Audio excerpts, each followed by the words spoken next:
오늘도 이 아침에 기도의 자리로 나오신 성도님들을 환영하고 축복합니다.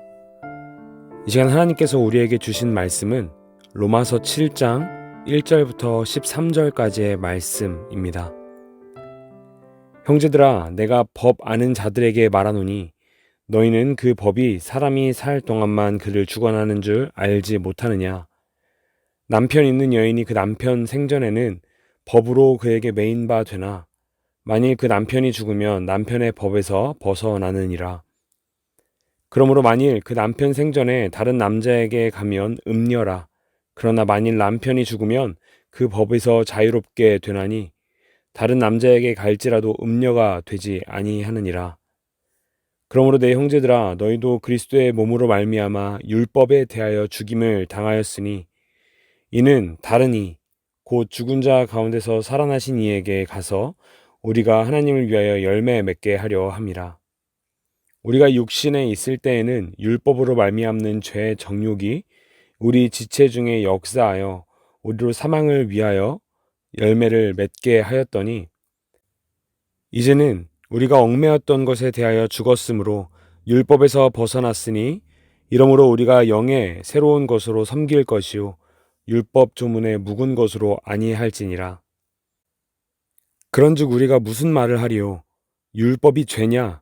그럴 수 없느니라. 율법으로 말미암지 않고는 내가 죄를 알지 못하였으니 곧 율법이 탐내지 말라 하지 아니하였더라면 내가 탐심을 알지 못하였으리라. 그러나 죄가 기회를 타서 계명으로 말미암아 내 속에서 온갖 탐심을 이루었나니 이는 율법이 없으면 죄가 죽은 것임이라. 전에 율법을 깨닫지 못했을 때에는 내가 살았더니 계명의 이름에 죄는 살아나고 나는 죽었도다. 생명에 이르게 할 그 계명이 내게 대하여 도리어 사망에 이르게 하는 것이 되었도다. 죄가 기회를 타서 계명으로 말미암아 나를 속이고 그것으로 나를 죽였는지라. 이로 보건대 율법은 거룩하고 계명도 거룩하고 의로우며 선하도다. 그런즉 선한 것이 내게 사망이 되었느냐? 그럴 수 없느니라. 오직 죄가 죄로 드러나기 위하여 선한 그것으로 말미암아 나를 죽게 만들었으니 이는 계명으로 말미암아 죄로 심히 죄 되게 하려 함이라. 아멘. 저는 어려서도 지금도 부모님의 말씀을 잘 들으려고 노력합니다. 물론 부모님의 입장에서 이야기하는 것은 아닙니다. 다만 제 생각에는 그렇게 하려고 노력하는 것 같습니다. 그런데 어릴 때 부모님의 말씀을 잘 들으려는 이유와 지금 부모님의 말씀을 잘 들으려는 이유는 분명히 다릅니다. 어렸을 때는 부모님 말씀을 잘 듣지 않으면 부모님께 혼나기 때문에 부모님께 혼나는 것이 두려워서 그 말씀을 잘 들으려고 노력했던 것 같습니다. 하지만 지금은 부모님께 혼나는 것이 두려워서 말씀을 잘 들으려고 하는 것이 아니라 제가 부모님의 말씀에 순종하여 살아가는 것이 부모님을 사랑하는 방법임을 알기 때문에 그 말씀을 잘 들으려고 하는 것입니다.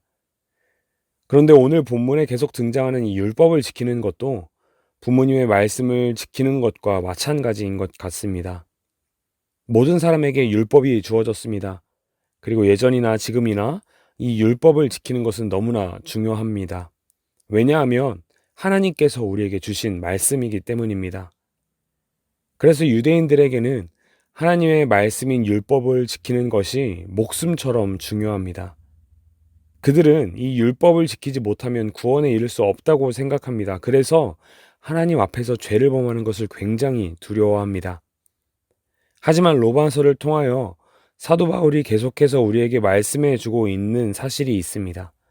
우리가 구원에 이를 수 있는 이유는 우리가 잘나서 그 율법을 다 지키기 때문이 아니라 예수 그리스도를 믿음으로써 하나님께서 우리를 의롭다 칭해 주셨기 때문에 구원에 이를 수 있다는 것입니다.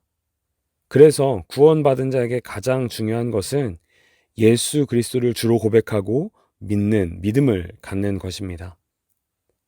그렇다고 하나님의 말씀인 율법을 지키며 사는 것을 전혀 무시해서는 안 됩니다. 율법은 나쁜 것이 아닙니다. 7절 말씀에 보면 그런즉 우리가 무슨 말을 하리요? 율법이 죄냐?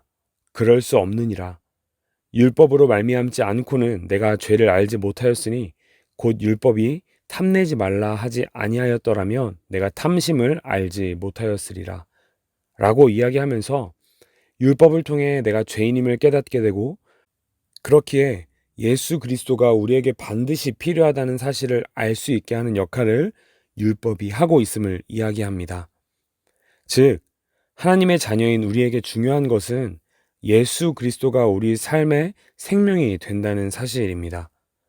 하지만 그렇다고 하나님께서 주셨던 말씀인 율법을 완전히 무시하고 지키지 않으며 살아갈 수는 없습니다. 하나님의 말씀인 율법에 대해서 오늘 본문 12절은 이렇게 이야기합니다. 이로 보건대 율법은 거룩하고 계명도 거룩하고 의로우며 선하도다. 아멘. 그렇다면 이 선한 율법에 대해 우리가 가져야 하는 태도는 무엇일까요? 유대인들은 여전히 이 율법을 지키는 것을 목숨처럼 여깁니다. 그들이 하나님 말씀에 대하여 갖는 태도는 칭찬할 만합니다. 하지만 우리가 가져야 하는 율법에 대한 태도는 아닙니다. 그들은 여전히 율법을 지키는 것이 그들을 구원에 이르게 하기 때문이라고, 율법을 지키지 못하면 죄를 짓는 것이기에 그 율법을 지키는 것에 목숨을 걸 만큼 열심히 하는 것입니다. 하지만 우리가 율법을 지켜야 하는 이유는 그들과는 다릅니다. 율법을 지키는 것이 하나님을 기쁘시게 하는 것이기 때문입니다. 제가 어렸을 때 부모님의 마음을 잘 알기 전에는 부모님 말씀을 잘 듣고 순종하는 것이 혼나지 않기 위함이었지만, 이제는 부모님을 사랑하기 위해 부모님의 말씀을 듣는 것처럼 우리가 율법의 말씀을 듣고 지키려고 노력하는 이유는 그것이 우리에게 구원을 주기 때문이 아니라 하나님의 말씀을 듣고 지키는 것이 하나님을 사랑하는 자가 가져야 하는 모습과 태도이기 때문입니다. 사랑하는 사귐의 교회 성도 여러분, 우리가 하나님의 자녀라면, 하나님께서 값없이 허락하신 구원의 은혜를 누리는 자라면 우리는 하나님을 기쁘시게 해드려야 합니다. 하나님의 말씀을 지키지 않으면 우리가 구원을 받지 못하기 때문이 아니라 하나님의 말씀을 지키는 것이 하나님을 사랑하는 것이기 때문에 하나님의 말씀을 지켜야 합니다. 혹시 오늘 우리는 하나님께서 주신 이 은혜를 거저 누리기만 하며 하나님을 향한 사랑을 실천하지 않고 있지는 않으신가요? 그렇다면 이 시간 하나님의 말씀을 지키기 위해 노력하는 오늘 하루가 되어 봅시다. 그것이 나를 사랑하셔서 구원하신 하나님께 사랑을 표현하는 방법일 것입니다. 간절히 바라기는 오늘 하나님의 말씀을 듣고 그 말씀에 순종하여 하나님을 기쁘시게 하고 하나님께 사랑을 마음껏 표현하는 오늘 하루 되시기를 간절히 소망합니다. 함께 기도하시겠습니다. 우리 한 가지 기도 제목으로 함께 기도하시면 좋겠습니다. 나를 사랑하시고 나를 구원하신 하나님께 우리도 그 사랑을 표현하기를 소망합니다. 우리가 하나님을 위해 할 수 있는 것은 아무것도 없습니다. 다만 나를 위하여 이 땅에 오신 예수 그리스도를 믿고 사랑하며 또 하나님을 사랑하는 마음으로 하나님의 말씀에 온전히 순종하는 것뿐입니다. 우리 이렇게 함께 기도합시다. 하나님, 하나님을 사랑하는 마음으로 가득 찬 오늘 하루 되게 하여 주시옵소서. 하나님의 말씀을 듣고 순종함으로 그 사랑을 표현하게 하여 주시옵소서. 매 순간 하나님을 사랑하는 마음으로 가득하게 하여 하나님의 말씀을 가까이 하는 오늘 하루 되게 하여 주시옵소서. 함께 기도하시겠습니다.